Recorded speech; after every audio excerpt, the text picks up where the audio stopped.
Hey everyone, this is Roto Motion and Douglas GB again. We decided to do a part two of episode 10 of our season one. I know that we made a couple comments on Clav recently that that we had already done our last episode for season one, but we realized that we never actually solved the problem, meaning we didn't actually show you a working board at the end of episode 10. So we put our heads together and we came up with a great part two of episode 10. So here we go. Before I hand the time over to Douglas, I want to just kind of frame what we're going to go through and uh, keep your hands in on the ride and hold on because we are going to be actually using three different tool sets that we have taught you in the past from three different episodes, and they are as follows. We're going to continue on with what we learned in the time trace tab. We're also going to go back to some previous knowledge we gave you in the standards test tab, where we'll be using the pulse width in solving this particular problem. And on top of that, there's another episode where we instructed on the vector state diagram. All three of those things are going to come into play on solving the problem that we outlined in episode 10, part 1. So, with no further ado, Douglas, will you take us into episode 10, part 2? Yeah, that was a cliffhanger. Where this is where we left you last time, and we had talked about the first column where red appears is what you focus on, because once you're off the rails, the rest of it is going to be wrong. So it's the first moment that something goes wrong, and furthermore, it's the input, and in that case, it's go A is our. So that's what we're focused on, is go A. That's what we get out of all that time trace. Is it is pinpointed us where to start looking. Go A. And again, that is this signal here into the prom that tells it to, okay, you're done that whatever command you were doing, now time to go on to the next command. And that's our problem with this board, is it's taking too long to go to the next command. So where does go come from? Go comes from go flag. Okay, but where does go flag come from? Go flag comes from either, it's an OR gate, at M5 right there.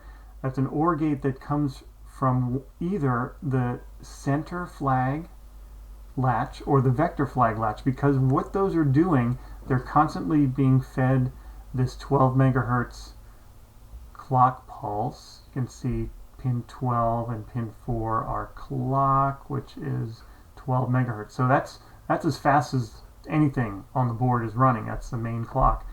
So these are just waiting to be told that, hey, I'm done centering, or hey, I'm done drawing a vector.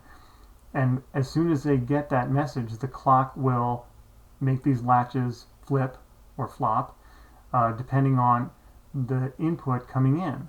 And then you'll get from this output, it goes down to go and will trigger the go.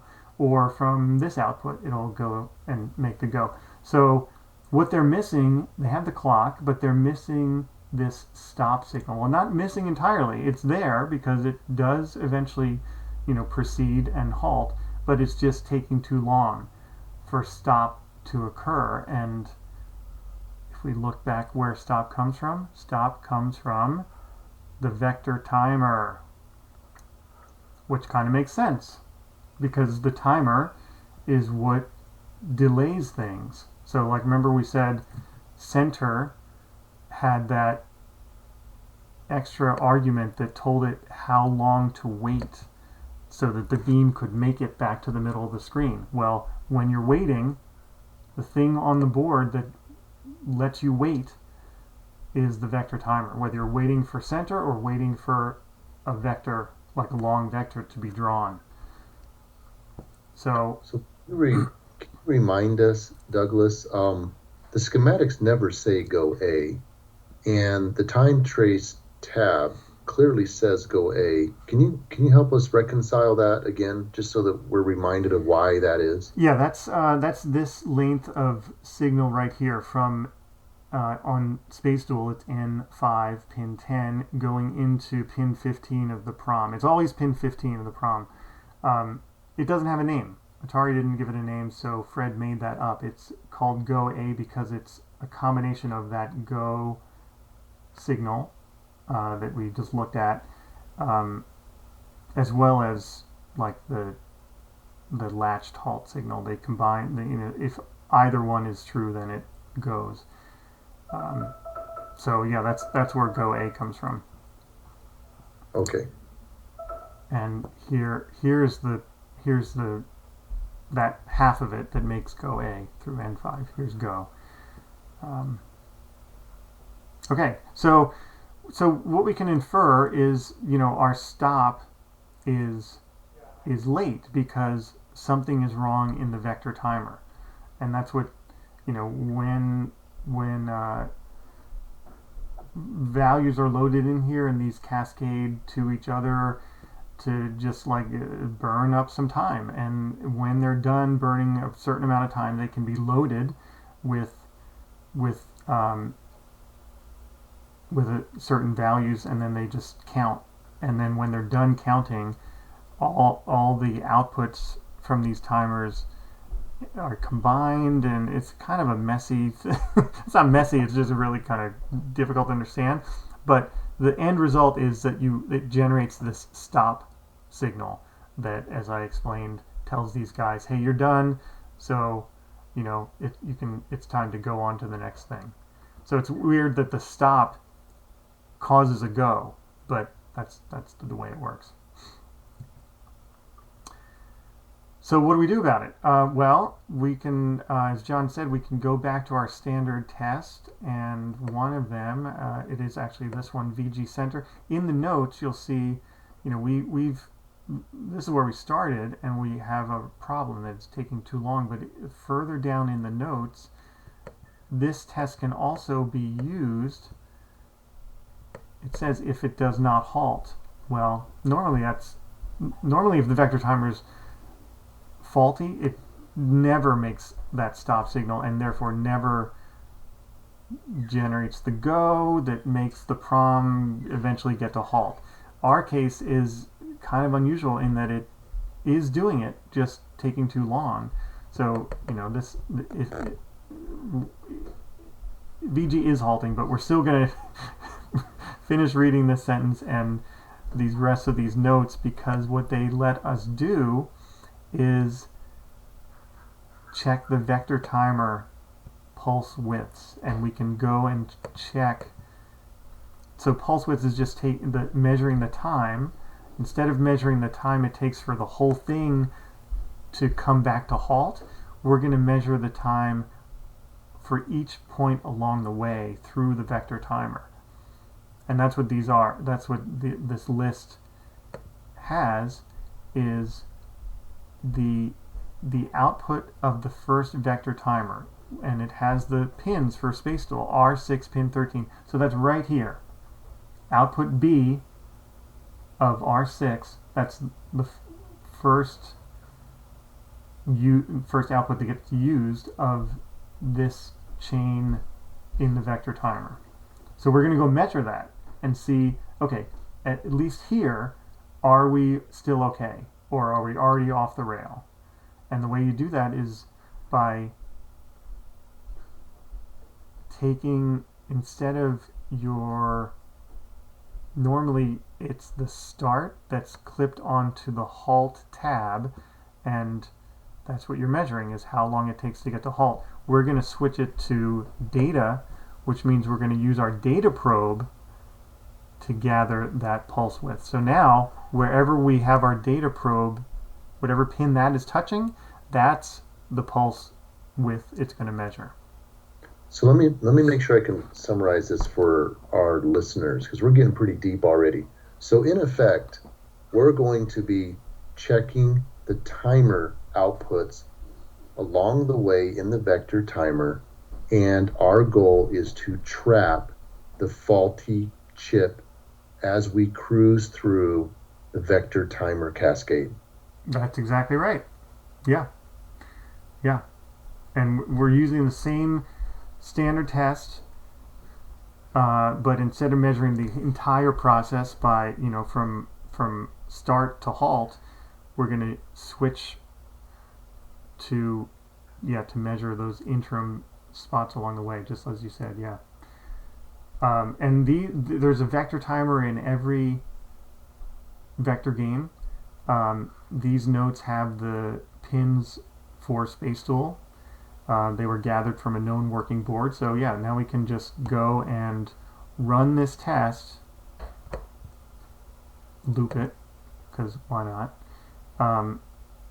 We'll run this test and probe these pins. Let's do it. Okay. So, and you can also see that it has the time.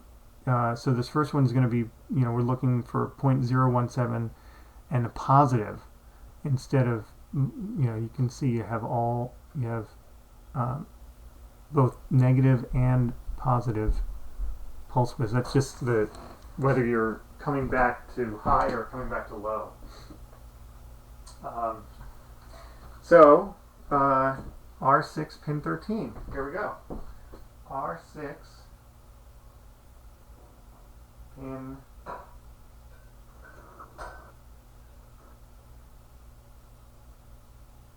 13.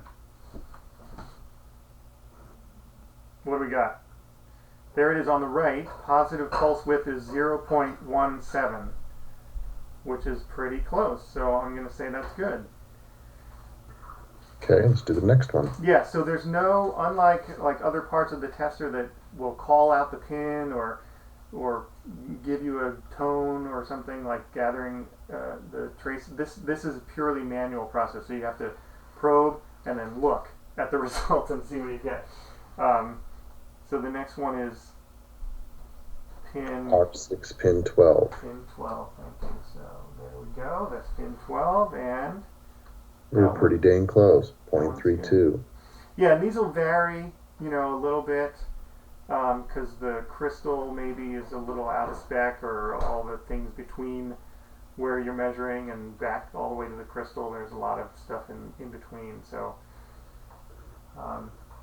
yeah, there's a little variation. Okay, there's the next one. It looks like you're right on again. Okay, so, and then the ripple output of the first vector timer. That means, if you look up on the schematics, that's labeled RIP, and it's pin 15. R6 pin 15. That's that one. And now that one is a negative value, so we're looking back in those first two boxes.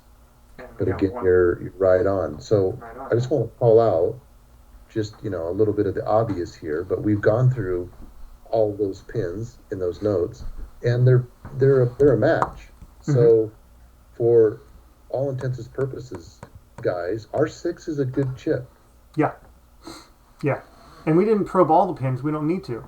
We've just probed the outputs, which are these on Atari schematics. Very nice. The outputs are generally either bottom or right, while the inputs are coming in from the left or from the top. That's not always true. You can look up the data sheet for a 161 if you wanted to be sure, but yeah, we've checked these outputs, these three that are used, and this fourth one.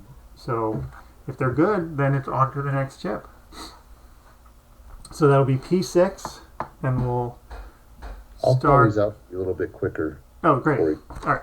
Let's do P6 pin 14. P6 pin 14. That's that. We have a match. P6 pin 13. 13. Yep. We have a match. Okay. P6 pin 12. 12. We have a match. Okay. P6 pin 11. That's 11. We have a match. And ripple output P6 pin 15. Yep. We have a match. So again, I want to call this out so you guys can get some confidence built behind you, because the first time through this can be a little bit intimidating. That means R6 and P6 are good chips. You can continue on. They're good chips. Now we're moving on to, let's see, We need to do M6 pin 14. We're on Nancy 6. Oh, excuse me, you scrolled up. I Thank scrolled you. down. Yep, I missed that. So Nancy 6 pin 14. Okay, Nancy 6, pin 14. There We you have a go. match. Okay, and then Nancy 6 pin 13. 13, yep. We have a match. Nancy 6 pin 12. Yep. We have a match. And the ripple, Nancy 6 pin 15. Do we do 11? Excuse me, thank you. Nancy 6 pin 11. That's 11. Oh, that is 11. Whoa, look, guys. Oh, well, let me go back to 12. 12 is a match. 12 is still good.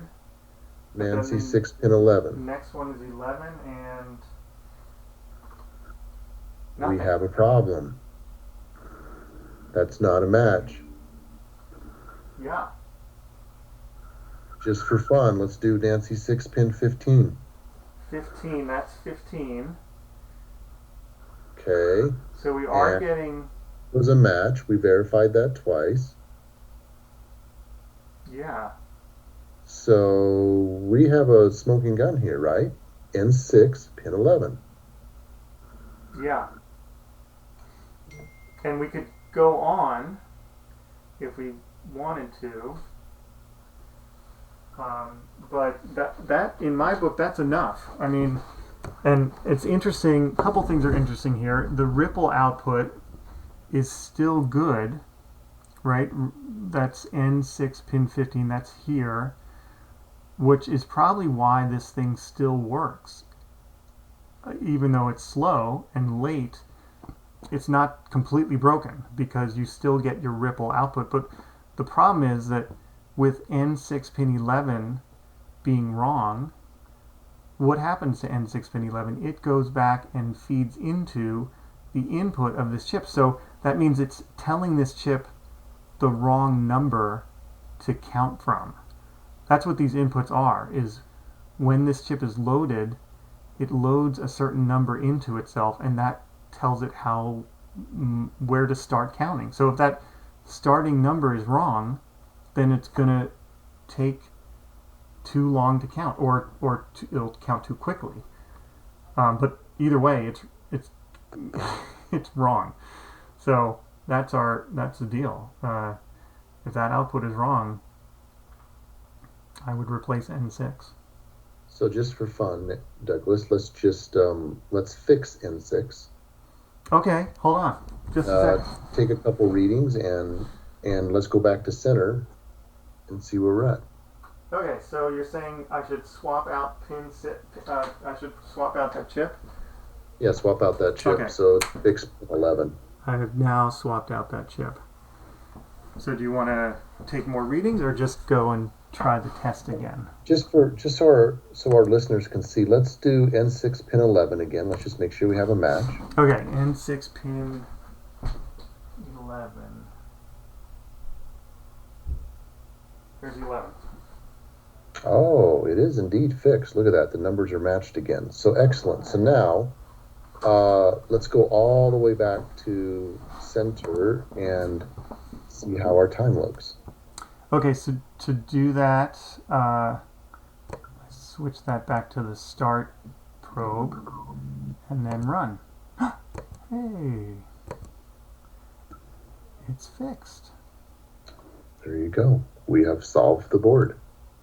And that, guys, how you use those tools together to solve a fairly complex issue. In this case, vector timer. Nicely done. All right, everyone, we will see you back. I promise this time we are done with season 1. This was part 2 of episode 10. We will see you back on a fresh season 2 shortly as we start to really focus on signature analysis in a very deep way. So you will enjoy that as much as we'll enjoy making them.